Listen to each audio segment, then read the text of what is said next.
Do you want to know one of the most important nutrients that we can take for our thyroid? One that has been found to reduce antibodies and inflammation in the case of Hashimoto's and Graves' disease, to shrink nodules and goiter, to actually increase the availability of thyroid hormone in our body? Stay tuned.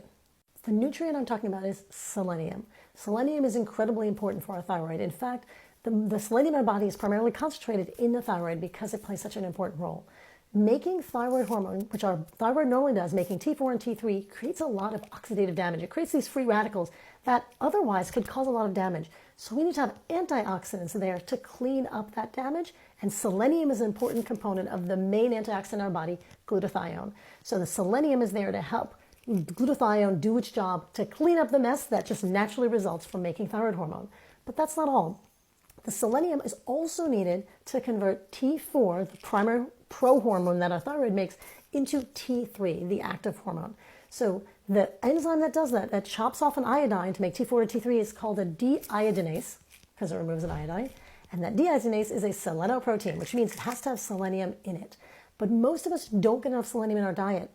Brazil nuts are one of the few sources of selenium, and it's hard to count on them because you don't know, depending on where it was grown and how much is in the soil, whether or not there's a good source of selenium. So I prefer to supplement. Selenium can also help if you have nodules and goiter, because that inflammation that can result from the just natural function of their thyroid, that inflammation, if we don't have enough selenium to help clean up that mess, that's what results in nodules and goiter. And in fact, goiter in the most case is often a result of deficiency. Sometimes iodine deficiency, but often selenium deficiency.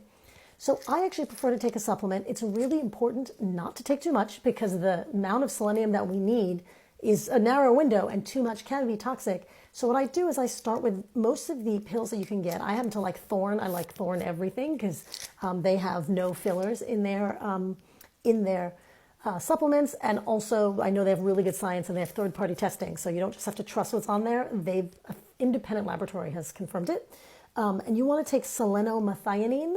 I know this is backwards. I'll put it on the screen. Selenomethionine, which is the organic form that your body can absorb and use.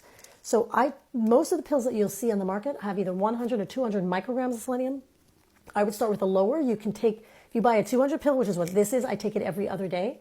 And there's a lot of research that shows that selenium supplementation can help lower antibodies, shrink nodules, shrink goiter, and it also give you more available hormone because it adds to that. It's needed for that enzyme, that deiodinase that turns T4 and T3. So again, selenomethionine.